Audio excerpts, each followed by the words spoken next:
मेहरी के फेरा में पड़ के बाबू के गरियावेला, माई के ना करेला आदर डाफ के बतियावेला। हाँ मेहरी के कहला में पड़ के बाबू के गरियावेला, माई के ना करेला आदर डाफ के बतियावेला। तुहरा के कहिया बुझाई हो, मेहरी न बनी कबो माई हो। हाँ तुहरा के कहिया बुझाई हो, मेहरी न बनी कबो माई हो।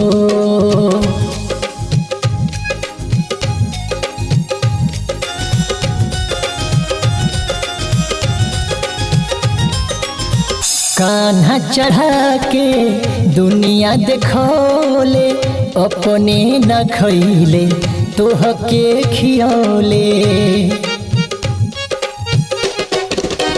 अचरा ओढ़ा माई दूधवा पियवाली, सब दुख काट तोहके आदमी बनवली।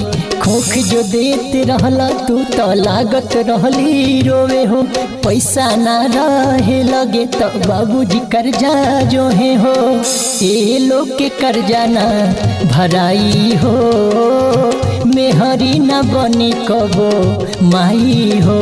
हाँ तोहरा के कहिया बुझाई हो, मेहरी न बनी कबो माई हो।